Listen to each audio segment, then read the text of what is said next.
नमस्कार विद्यार्थी मित्रांनो, डॉक्टर सुशील स्पॉटलाईट या आपल्या यूट्यूब चॅनलवर तुमचं सर्वांचं स्वागत आहे. आज आपण 27 ऑगस्ट 2020च्या चालू घडामोडींचं विश्लेषण बघणार आहोत. तत्पूर्वी डॉक्टर सुशील स्पॉटलाईटला टेलिग्रामवर फॉलो करण्यासाठी डिस्क्रिप्शनमधली लिंक तुम्ही वापरू शकता. फेसबुकवर आपला ग्रुप आहे, तिथेही फॉलो करू शकता. आज दुपारी 4 वाजता द युनिक अकॅडमीचं जे फेसबुक पेज आहे, तर द युनिक अकॅडमीच्या फेसबुक पेजवर जी काही कंबाईनची एक्झाम आहे, त्या कंबाईनच्या एक्झामसाठी आपलं लेक्चर आहे. तर ओपन टू ऑल आहे फेसबुक पेजवर. तर द युनिक अकॅडमीच्या फेसबुक पेजवर तुम्ही ते फॉलो करू शकता. त्या संबंधीची जी लिंक आहे ती मी आपल्या टेलिग्रामवर आणि फेसबुकच्या ग्रुपवर तुम्हाला अवेलेबल करून देईल. सो दुपारी 4 वाजता आहे. Those who are interested combine student त्यांच्याकरता ते असेल. आणि राज्यसेवेसाठीचा जो मुख्यमंत्री ऑफिसने जो निर्णय घेतलेला आहे तो तुमच्यापर्यंत पोचला असेल. तर एक आहे की आता बऱ्यापैकी की परीक्षेसाठीचं ते वातावरण निर्माण झालं होतं, परत तिच्यामधून ती पोस्टपॉन्ड होते, या सगळ्या गोष्टी आहेत. पण याच्यात मेंटली स्ट्रॉंग राहणं फार गरजेचं आहे. तर शनिवारी सिनॅकमध्ये आपण बोलूयात. जर तुमचे काही प्रश्न असले तर ते तुम्ही तिथं विचारू शकता. सो एक डिस्कशन त्याच हिच्याने. फक्त तुम्ही तुमचा अभ्यास कंटिन्यू ठेवा, एवढंच महत्त्वाचा मुद्दा आहे. ओके. फेसबुकमध्ये जाहिरातीदार म्हणून जर तुम्ही विचार केला राजकीय पक्षांचा, तर फेसबुकचा भारतातील सर्वात मोठा जाहिरातदार जो आहे तो भाजप हा पक्ष आहे. आणि त्याच्यानंतर काँग्रेसचा क्रमांक लागतो. म्हणजे FBवर ज्या ॲड केल्या जातात, तुम्ही पेड ॲड करू शकता FBवर, आणि त्याच्यामध्ये 1 नंबरवर भाजप, 2 नंबरवर काँग्रेस आहे. आता याच्यामध्ये सामाजिक मुद्दे, निवडणुका आणि राजकारण या श्रेणी अंतर्गत फेब्रुवारी 2019 पासूनच्या जाहिरातींचे क्रमांक हे आहेत. तर आता हे येण्याचं कारण असं आहे की फेसबुकबद्दलची न्यूज आपण बघितली होती. हेट स्पीचच्या बाबतीमध्ये फेसबुकने जो डेटा होता तो BJPशी संबंधित त्या नेत्याचा काढून टाकला नाही किंवा त्याच्यावर ॲक्शन घेतली नाही वगैरे वगैरे बराच इश्यू झालेला आहे. त्याच्यामधून हे सगळं समोर आलेलं आहे. पण एवढं एक लक्षात ठेवा जस्ट आपल्याला की सर्वात मोठा जाहिरातदार पक्ष जो आहे तो भाजप आहे, 2 नंबरचा काँग्रेस आहे. That's it. त्याच्यानंतर ICCची क्रमवारी 2020ची जर तुम्ही बघितली तर एक दिवसीय क्रमवारीमध्ये फलंदाजाच्या यादीमध्ये पहिली 2 स्थानं, एक भारताचा कर्णधार विराट कोहली आणि उपकर्णधार रोहित शर्मा. 1 नंबरला विराट कोहली, 2 नंबरला रोहित शर्मा यांनी टिकवलेली आहे. तर ती एक लक्षात ठेवा. त्याच्यानंतर ई-संजीवनी. आता ई-संजीवनी हे आरोग्य मंत्रालयाचा एक प्लॅटफॉर्म आहे आणि याचा वापर टेलिकन्सल्टेशनशी होणार आहे. जसं आपलं टेलिमेडिसिन असतं बघा, टेलिमेडिसिनच त्याच पद्धतीने हे आहे कन्सल्टेशन. म्हणजे तुम्ही क्लिनिकमध्ये जाऊन, हॉस्पिटलमध्ये जाऊन डॉक्टरांशी संवाद साधता, कन्सल्ट करता, तर त्याच पद्धतीने हे व्हर्च्युअल पद्धतीने, आभासी पद्धतीने तुम्ही डॉक्टरांशी संवाद साधू शकता. त्याच्यासाठी ई-संजीवनी हा प्लॅटफॉर्म वापरला जाईल टेलिकन्सल्टेशनसाठी. 25 ऑगस्ट 2020 पासून हे सुरू करण्यात आलेलं आहे. आणि CGHS. ओके. तर हे जे आहे की याच्यामध्ये सेंट्रल गव्हर्नमेंट हेल्थ स्कीम असायचं फुल फॉर्म आहे. तर सर्वप्रथम हा कार्यक्रम दिल्लीमध्ये राबवला जाईल, मग त्याच्यानंतर येईल. तर रुग्ण डॉक्टरांशी ई-संजीवनीद्वारे संवाद साधू शकतील. तर ई-संजीवनी प्लॅटफॉर्म लक्षात असू देत. मिझोराम हे जे राज्य आहे, तर मिझोराममध्ये ग्रामीण आणि स्थानिक संस्थांच्या ज्या निवडणुका आहेत त्या होत आहेत. ओके. तर त्याच्यामध्ये ग्रामीण आणि स्थानिक संस्थां म्हणजे काय की विलेज काउन्सिल आणि लोकल काउन्सिल. नॉर्थ ईस्टच्या बाबतीमध्ये ह्या गोष्टी तुम्ही थोड्या समजून घेणं अपेक्षित आहे तर कोविड-19च्या परिस्थितीत हे सगळं पॅन्डेमिक आहे, त्याच्यात निवडणुका घेणारा आता मिझोराम हे ईशान्य भारतातलं पहिलं राज्य आहे. 27 ऑगस्ट आज निवडणुका होतील, म्हणजे मतदान होणार आहे तिथं. आणि हे एक लक्षात ठेवा MCQसाठी की ईशान्य भारतातलं पहिलं राज्य जे स्थानिक स्तरावर ज्या काही निवडणुका आहे ते घेतं आहे कोविड पॅन्डेमिकमध्ये, तर ते मिझोराम आहे. ओके. मिझोराम दुसरी पण एक न्यूज आहे त्याच्या संबंधित, तीही आपण बघू. त्याच्यानंतर पुलिकल्ली नृत्य. आता हे पुलिकल्ली डान्स काय असतो, केरळशी रिलेटेड आहे बघा. MCQ करता लक्षात ठेवा. पुलिकल्ली डान्स केरळ. आता पुलिकल्ली नृत्य म्हणजेच व्याघ्र नृत्य किंवा टायगर डान्स. आता ओनम सण जो असतो त्याच्या वेळेस मानवी वाघ म्हणजे मानवी शरीरावर वाघाचे चित्र आणि मुखवटा लावून नृत्य केलं जातं. याला पुलिकल्ली असं म्हटलं जातं. आता खरं तर मानवी वाघ ही संकल्पना बऱ्याचशा गावांमध्ये सुद्धा आहे. जे काय लोकनृत्य आहे त्या लोकनृत्यामध्ये ही संकल्पना आहे, पण केरळमध्ये ते प्रॉपरली समोर येतं की 200 वर्षापूर्वी थ्रिसूर जे ठिकाण आहे केरळमधलं, तिथलं योर नावाचं जे काही ठिकाण आहे म्हणजे संस्थान किंवा तिथले जे राज्यकर्ते होते योरचे, त्या राज्यकर्त्या शक्थन तामपुरन यांनी रस्त्यावरील नृत्यकला किंवा स्ट्रीट आर्ट फॉर्म म्हणून याची सुरुवात 200 वर्षापूर्वी केली होती. सो हेही एक महत्त्वाचं आहे, शक्थन तांपुरम. आणि हे तुम्ही इथं बघू शकता, याचं चित्र आहे बघा, की ही व्यक्ती आहे, याच्या हा ना शरीरावर ते सगळं पेंटिंग केलेलं आहे वाघासारखं, आणि ते वेगवेगळ्या रंगात असतं बघा. आता हे प्रॉपर वाघाच्या रंगासारखं आहे, इकडं ते येलो ब्लॅक हिच्यामध्ये व्हाईटमध्ये हे पेंट केलेलं आहे हा ना हा व्यक्ती. तर अशा पद्धतीने, आणि मुखवटासुद्धा असतो बघा, चेहऱ्यावर हा वाघाचा मुखवटा आहे आणि ते डान्स करतात. तर हा जो प्रोग्राम आहे आता यावर्षी ड्यू टू बिकॉज ऑफ कोविड-19 ऑनलाईन त्यांनी आयोजित केला आहे, म्हणून हे आहे. हे बघा इथं Pulikali was introduce by Thrissur by Sakthan Thampuran. आणि कुठले शासक होते, हे योरचे शासक होते 200 वर्षापूर्वी, 2 centuries अगो. Okay, human tigers. त्याच्यानंतर नेक्स्ट वन आहे की इस्रायल जे आहे, तर हा जो हिजबुल्ला मिलिटरी ग्रुप आहे, मिलिटंट ग्रुप आहे, तर लेबननमध्ये तो वर्क करतो आणि तो अगेन्स्ट इस्रायल. आणि त्याच्यामुळे मग इस्रायलने काय केलेलं आहे की ही आर्टिलरी गन जी आहे ती बॉर्डरवर आणून ठेवलेली आहे, लेबनन आणि इस्रायलच्या बॉर्डरवर. आता एक आहे की एवढं एक लक्षात ठेवा की हा मिलिटंट ग्रुप आहे हिजबुल्ला, तर तो वर्क करतो आणि अगेन्स्ट सगळं जे काम आहे ते इस्रायल आणि त्या सगळ्या याच्यामध्ये, तर तेवढं एक लक्षात ठेवा, it is militant group Hezbollah. Okay, आता याचा मॅप पण थोडा लक्षात घ्या की हा इथे इस्रायल आहे ना, हा जो तुम्हाला हिरवा दिसतोय सगळा हा इस्रायल आहे, आणि हा जो पिवळा आहे तो लेबनन आहे. आता हे बैरूत ठिकाण पण आपण बघितलं होतं हा ना, तिथं स्फोट झाला होता. हा मेडिटेरियन सी, भूमध्य समुद्र आहे. आणि ही जी बॉर्डर आहे, मग इथं यांनी काय केलेलं आहे आता की आर्टिलरी गन जी आहे ती इथं डिप्लॉय केलेली आहे. आणि त्याच्यानंतर हे गोलन हाईट आहे बघा, तर गोलन हाईटला कोण बॉर्डर करतं ते पण लक्षात ठेवा, लेबनन आहे. त्याच्यानंतर हे सिरिया आहे इकडं, त्याच्यानंतर हा इस्रायल आहे. ओके, आणि हा जो खाली आहे हा जॉर्डन आहे. ओके, म्हणजे हा पण एक MCQ तुमचा तयार होऊन जातो. गोलन हाईटला बॉर्डर करणारे देश, एक लेबनन, दुसरा सिरिया, 3 जो आहे तो म्हणजे इस्रायल, आणि चौथा जो आहे तो जॉर्डन. आता हे वेस्ट बँक जे आहे, वेस्ट बँक आणि ही गाझापट्टी, हे दोन काय आहे, वेस्ट बँक गाझापट्टी, तर हे पॅलेस्टाईनचा भाग आहे, तर ते एक लक्षात ठेवा हा ना.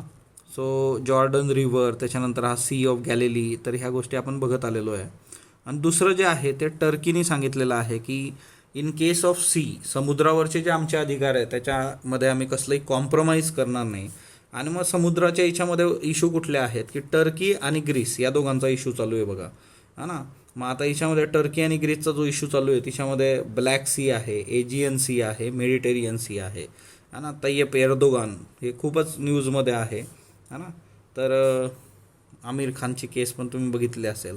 आता हे जे टर्की आणि ग्रीस आहेत, तर यांचा जो इश्यू आहे की हायड्रोकार्बन रिसोर्सेस जे आहे मेडिटेरियनच्या ईस्ट कोस्टला, तर त्याच्यावरून यांची भांडणं चालू आहेत. तर तो एक मेजर इश्यू आहे. मेडिटेरियन सी तुम्हाला मी 2 ते 3 वेळा दाखवला आहे. आपण आज जे आहे की हे दोन जे आहेत ब्लॅक सी, एजियन सी, ते पण बघूयात हां. आता हा एजियन सी आहे बघा. एजियन सीच्या बाबतीत एकदम सिम्पल आहे. एजियन सीला बॉर्डर करणारे देश कुठले, 2च महत्त्वाचे देश आहेत, ग्रीस आणि टर्की. MCQसाठी लक्षात ठेवा, एजियन सीला बॉर्डर करणारे 2 महत्त्वाचे देश, ग्रीस आणि टर्की. आणि हा इथून जो आहे की टर्कीच्या मध्येच, हा वरती पण टर्की आहे बघा. ओके, हा टर्की आहे, हा इथं टर्की आहे, आणि हा जो आहे sea of Marmara. Okay, so sea of Marmara इथं आहे, आणि ही डॉर्डेन्शल स्ट्रेट आहे. तर एकंदरीतच सी ऑफ मरमरा, टर्की, हे पण एक लक्षात ठेवा. आणि एजियन सी, आता ऑब्वियसली तुम्हाला लक्षात आलं असेल ग्रीस आणि टर्की हे जवळजवळ आहेत, आणि हा सगळा जो इश्यू आहे हा इथं जो आहे तुमचा मेडिटेरियन सी आहे. तर त्याच्यामुळे काय होतं आहे की यांच्यामध्ये ऑब्वियसली त्या सगळ्या याच्यामुळे वाद सुरू आहेत. आणि हा जो आहे हे क्रेट्टे नावाचं ठिकाण आहे बघा इथं, आणि हा सी ऑफ क्रेट्टे आहे इथं, तर तो पण एक लक्षात ठेवा. मग हे छोटे छोटे जे आहे की इकडं हा आयोनियन सी आहे, तर ते थोडं तुम्ही बघून घेणं गरजेचं आहे. आणि दुसरं जे आहे ते ऑब्वियसली ब्लॅक सी जो आहे की तो नेहमीचा आपला प्रश्न की जो विचारला गेला होता की मेडिटेरियन सी आणि टर्की, म्हणजे इकडे भूमध्य समुद्र आहे आणि त्याच्यामध्ये हा टर्की आहे.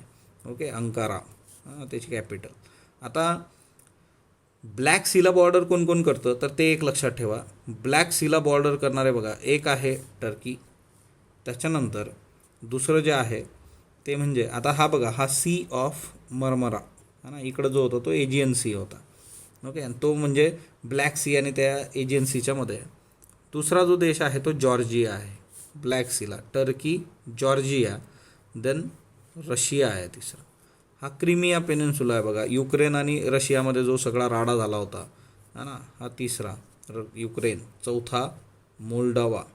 ओके, आणि हे जे आहे की रोमानिया एक आहे. ओके, त्याच्यानंतर बल्गेरिया एक आहे. तर हे एक लक्षात ठेवा, हे जे देश आहेत सगळे. ओके, आता याच्यामध्ये दुसरा एक मुद्दा जो आहे ह्या सर्व याच्यामध्ये की सी ऑफ अझोव, हे पण एक महत्त्वाचं आहे.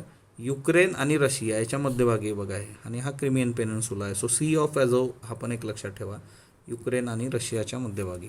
तर हे बेसिक आहे, तर ह्या गोष्टी तुम्ही बघत राहणं गरजेचं आहे. आता ॲग्रिकल्चरमधले रिफॉर्म सक्सेसफुल होण्यासाठीचं हे आर्टिकल आहे, हे आपल्यासाठी महत्त्वाचं आहे. याच्यामध्ये त्यांनी 3 महत्त्वाच्या गोष्टी सांगितल्या आहे. एक आहे ई नाम. ई नाम म्हणजे काय की जे सगळे ॲग्रिकल्चर मार्केट्स आहेत त्यांना इलेक्ट्रॉनिकली जोडणं, ही स्कीम आपण घेऊन आलो होतो, जेणेकरून कुठल्या ठिकाणी काय रेट्स आहेत आणि त्या सगळ्या गोष्टी, म्हणजे इलेक्ट्रॉनिक ॲग्रिकल्चर मार्केट.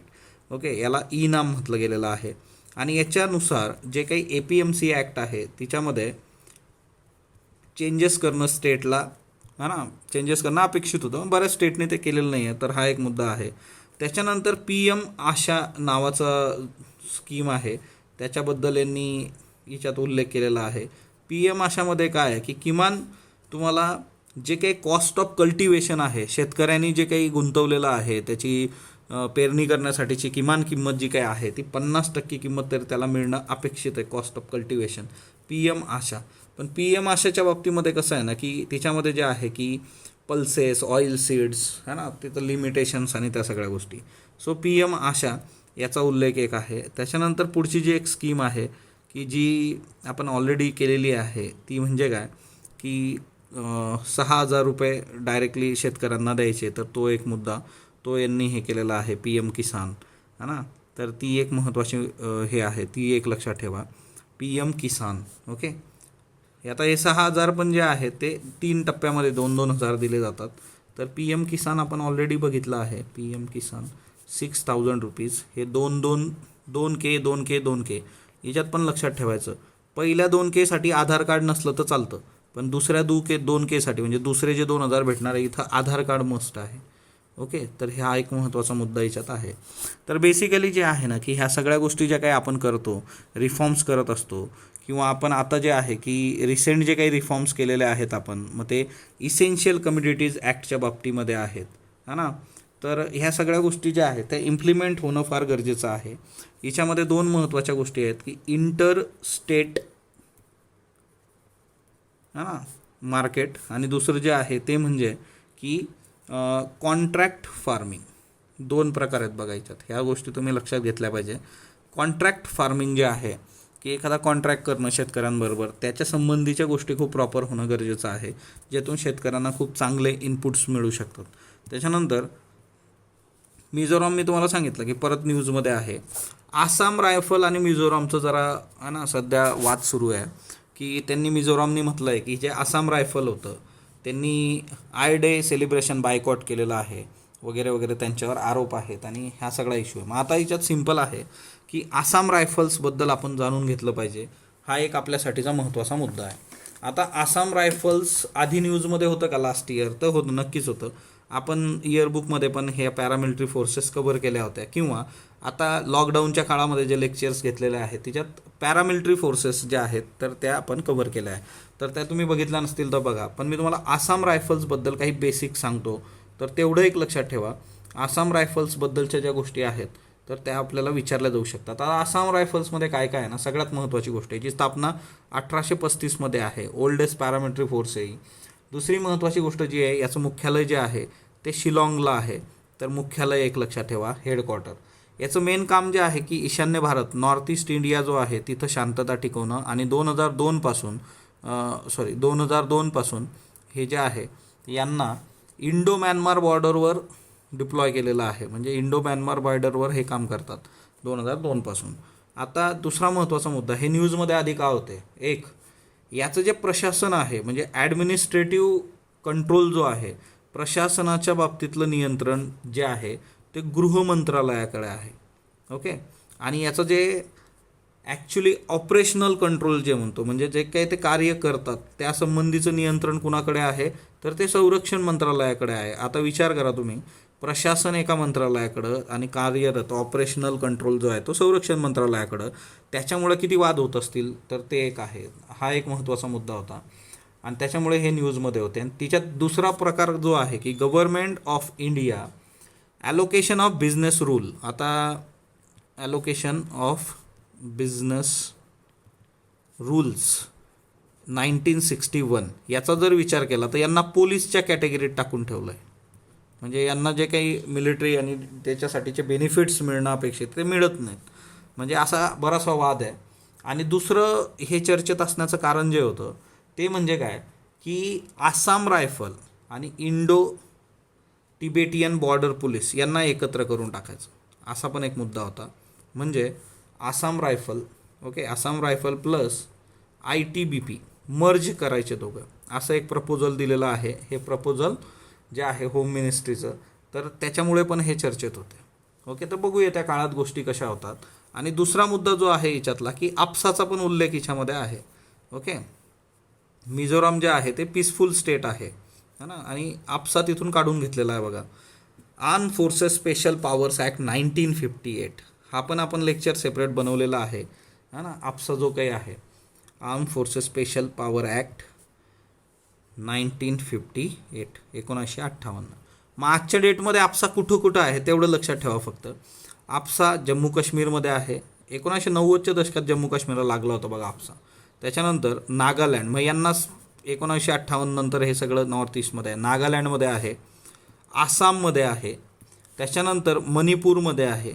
ओके. मणिपूरमध्ये पण जे आहे की त्यांच्या काही 7 असेंब्लीज ज्या आहेत इम्फाळशी रिलेटेड असेंब्ली कॉन्स्टिट्युएन्सी तिथं नाही आहे, पण मणिपूरमध्ये आहे. त्याच्यानंतर अरुणाचल प्रदेशमध्ये आहे बघा. सो तुम्हाला हेही माहीत पाहिजे, जसं आपण काल इनर लाईन परमिट कुठं आहे ते बघितलं, 6व्या परिशिष्टात कोण येतं, तसं तुम्हाला हेही माहीत पाहिजे की आपसा हा जो कायदा आहे, आपसाबद्दल लेक्चर आहे आपलं है ना, ते तुम्ही बघा डिटेलमध्ये, की एकंदरीतच मोठ्या प्रमाणावर जिथं टेररिस्ट ॲक्टिव्हिटीज आणि त्या सगळ्या गोष्टी होतात तर ते सगळं, आणि तो डिस्टर्ब एरिया नावाची कन्सेप्ट याच्यात आहे. तर जम्मू काश्मीरला आपसा लागू आहे, नागालँडला आहे, आसामला आहे, मणिपूरला आहे, अरुणाचलला आहे. तर एवढं एक लक्षात ठेवा. त्याच्यानंतर पुढचा जो मुद्दा आहे, पुढची जी न्यूज आहे ती म्हणजे पाकिस्तानसोबतची. पाकिस्तानने काय आरोप भारतावर केलेले आहेत. ओके. तर खरं तर त्याला काही अर्थ नाही आहे, परंतु ठीक आहे, आता त्यांनी ते जे आरोप आपल्यावर केलेले आहे तर ते आपण बघणं गरजेचं आहे. तर त्यांनी म्हटलेलं होतं की 4 टाईप्स ऑफ टेररिझम. ओके. आणि मग पहिलं जे त्यांनी सांगितलं होतं की पाकिस्तानमध्ये जे अटॅक झाले तेहरीक ए तालिबान है ना, TPP ग्रुपचे, पाकिस्तानचं असं म्हणणं आहे की इंडियन टेरर सिंडिकेट जी आहे की जी अफगाणिस्तानमध्ये काम करते त्यांनी फंडिंग केलेलं आहे, त्याच्या थ्रू अशा आमच्या इथं ज्या काय कारवाया झालेल्या आहेत. दुसरा क्लेम जो त्यांनी केलेला आहे की इन केस आपण हायर करतो है ना आणि काही लोकांना, आणि त्याच्यामधून अटॅक तिथं घडवून आणत असतो है ना. तर हा एक महत्त्वाचा मुद्दा होता. आणि तिच्यामध्ये पण कुलभूषण जाधव यांचं जे काही केस आहे ती तुम्हाला माहीत आहे, आणि ते नेव्हल ऑफिसर्स आहेत, पाकिस्तानचा आरोप आहे. हा एक मुद्दा त्यांनी केलेला आहे. त्याच्यानंतर दुसरा एक मुद्दा जो आहे की पाकिस्तानचं म्हणणं आहे की हिंदुत्व टेररिझम. ओके. आणि त्याच्यामध्ये सिटिझनशिप जो ॲक्ट आहे, राम टेम्पलचा इश्यू आहे. आता खरं तर हे मुद्दे भारतातले इंटरनल मुद्दे आहे, त्याचा पाकिस्तानशी डायरेक्टली तसा संबंध येत नाही. दुसरं महत्त्वाचं जे आहे की जम्मू काश्मीरच्या बाबतीमधला मुद्दा जो आहे की स्टेट टेररिझम तुम्ही जम्मू काश्मीरमध्ये करता. सो 4 महत्त्वाच्या गोष्टी पाकिस्तानने भारतावर आरोप लावलेले आहेत, आणि हे सगळं कुठं होतं आहे, युनायटेड नेशन सिक्युरिटी काउन्सिल, आणि त्या म्हणजे ह्या इथ्यावर त्यांनी म्हटलेलं आहे. तर 4 गोष्टी म्हणजे एक तर तहरीके तालिबान पाकिस्तान याचे असे जे ग्रुप्स आहेत. ओके. आणि त्याच्यामुळे जे आहे की इंडियन टेरर सिंडिकेट अफगाणिस्तानातून काम करते आणि पाकिस्तानमध्ये मग तिच्यातून ॲक्टिव्हिटीज होतात. दुसरं म्हणजे की कुलभूषण जाधव जे आहेत की त्यांच्या थ्रू, म्हणजे असे जे लोक आहेत अजून त्यांच्या थ्रू पाकिस्तानमध्ये अटॅक करवणं. तिसरं जे आहे सिटिझनशिप अमेंडमेंट बिल है ना, आणि राम मंदिर. आणि चौथं जे आहे ते म्हणजे जम्मू काश्मीर स्टेट. आता खरं तर याच्यामध्ये सिम्पली आहे की भारताने याला म्हटलेलं आहे की बाबा हे लाफेबल आहे, की म्हणजे है ना की काही याला हातपाय डोकं काही एक नाही आहे. आणि तो सगळा मुद्दा जो आहे की आज पाकिस्तानला फायनान्शियल ॲक्शन टास्क फोर्सच्या ग्रे लिस्टमध्ये आहे आणि ब्लॅक लिस्टमध्ये जाण्यापासून वाचायचं. मग त्याच्याकरता काय, तर त्यांनी ती लिस्ट अपग्रेड केलेली आहे किंवा भारतावर असे आरोप करत राहणं. आता हे बघा, 23 मिनिस्टर जे आणि MLA जे आहेत पंजाबमधले, ते कोविड पॉझिटिव्ह आलेले आहेत. म्हणजे मिनिस्टर आणि काही आमदार 23 लोक, आणि त्यांचा असेंब्ली सेशन सुरू होणार होतो 28 ऑगस्टला. म्हणजे हा एक मुद्दा आहे. म्हणजे आता UPSC प्रिलिमसाठी पण मोठ्या प्रमाणावर ऑनलाईन विद्यार्थ्यांद्वारे हे केलं जातं आहे. कारण मुद्दा असा आहे की तुम्ही एखादी एक्झाम जर घेतली आणि समजा फॉर एक्झाम्पल आता 20 सप्टेंबरला आपली MPSCची होती. MPSCचं प्रॉपर आता नोटिफिकेशन येईल आपल्याला, MPSCचं काय म्हणणं आहे. कारण लोकसत्ताच्या याच्यात असं म्हणलं आहे न्यूजमध्ये की MPSCला कन्सल्ट न करता गव्हर्नमेंट ऑफ महाराष्ट्राने हा निर्णय घेतला आहे. म्हटलं ठीक आहे, आता तिच्यात आपला रोल है ना, काही तिच्यामध्ये हे नाही. पण आता ही जर एक्झाम झाली, मग या एक्झामनंतर जर एखादा स्टुडंट आहे की जो कोविड पॉझिटिव्ह आला, मग या केसमध्ये परत त्याला ट्रीटमेंट ते ह्या सगळ्या गोष्टी, मग त्याची जी मेन्स असणार त्याच्यावर तो इम्पॅक्ट पडणार. मग कुठंतरी त्याचा एक अटेम्प्ट जातो. अशा बऱ्याचशा गोष्टी त्या आहेत. UPSC प्रिलिमसाठी पण मोठ्या प्रमाणावर ॲजिटेशन चालू आहे. बरेच लोकांनी लेटर लिहिलेले आहेत. ओके, 22 दिवसांमध्ये भारतात सर्वाधिक रुग्णवाढ. कारण एकीकडं हे चित्र आहे, 24 तासात 67,000 रुग्णांची भर पडलेली आहे आपल्याकडं. त्यातल्या त्यात महाराष्ट्रामध्ये परत एकदा सर्वात जास्तीचा आकडा आहे हा, 14,888. तिकडे आंध्रामध्ये 10,000 प्लस पेशंट डेली आहेत, है ना. तो तिकडचा आकडा पण दिलेला आहे त्यांनी आजच्या पेपरला की तो हायेस्ट आहे आतापर्यंतचा. तर ह्या सगळ्या गोष्टी आहेत. त्याच्यानंतर महाराष्ट्राने एक केलेलं आहे की एकंदरच अर्थव्यवस्था परत एकदा आपली रुळावर यावी, तर वाहतूक आणि प्रवासी सेवा वाहकांना करमाफी दिलेली आहे. याच्यामध्ये वाहनं, पर्यटक वाहनं, खोदकाम करणारी वाहनं, खाजगी वाहनं, व्यावसायिक, स्कूल बस, वार्षिक कर भरणारे जे वाहनं आहेत त्यांना कर जो आहे तो माफ करण्यात आलेला आहे. किंवा घरांच्या बाबतीत पण केलेलं आहे. किंवा हे बघा, UPSC बाबतीत एक गोष्ट सांगतो मला, ह्या ज्या सध्या आहे ना NGOच्या बऱ्याचशा न्यूज येत असतात. म्हणजे आता सकाळी पेपर वाचत असताना ही एक आली होती, जशी तुम्हाला ॲम्नेस्टी इंटरनॅशनलची मी एका दिवशी दाखवली. तर तसं हे रामग्या फाउंडेशन म्हणून आहे आणि हे लहान मुलांच्या शिक्षणासाठी आणि त्यांच्या एक बेसिक नीडसाठी काम करते. म्हणजे आता याच्यात आहे की तुम्ही जर 1,000 रुपये आम्हाला डोनेट केले तर तिच्यामधून एका स्टुडंटला books, food, dress, shoes, school fees, है ना, अशा गोष्टी होऊ शकतात. तर हे मी तुम्हाला याच्यासाठी सांगतो आहे की जे UPSC मेन्सला NGO नावाचा टॉपिक आहे GS1मध्ये, तर त्या NGO नावाच्या टॉपिकमध्ये अशा ज्या NGOज आहेत की त्यांचं तुम्ही समावेश करणं अपेक्षित आहे. त्या मला ह्या गोष्टी खूप प्रॉपरली बुक्समध्ये सापडत नाही. तुम्ही असे जर एक्झाम्पल्स घेतले ते तुम्हाला खूप जास्त हेल्पफुल होतील. कोविशिल्ड जी आहे तर ती सिरमची लस आहे आणि सिरम इन्स्टिट्यूटची, तिचं नाव कोविशिल्ड आहे हे लक्षात ठेवा MCQसाठी. त्याच्या ट्रायल सुरू झालेल्या आहेत पुण्यामध्ये. त्याच्यानंतर नेक्स्ट वन, मुद्रांक शुल्कात 50% कपात आहे. जसं वाहनांवरचा कर काढून टाकला आहे, तर ह्या गोष्टी आहेत. आणि ह्या गोष्टी काय ना, हा एक गुड गव्हर्नन्सचा भाग आहे की बांधकाम व्यावसायिकांना मग दिलासा आहे की घरं आणि ते सगळी गोष्ट ठप्प झाली होती, मग याच्यातून दर कमी होणार आणि त्या गोष्टी वर्क होतील वगैरे. आता कालचे प्रश्न बघा, भारतातला सर्वात मोठा रोपवे कुठल्या नदीवर आहे, तर ब्रह्मपुत्रा, गुवाहाटी. संरक्षण क्षेत्रामध्ये विदेशी गुंतवणूक ऑटोमॅटिक रूटची जी आहे ती, है ना, 100% नाही आहे, है ना.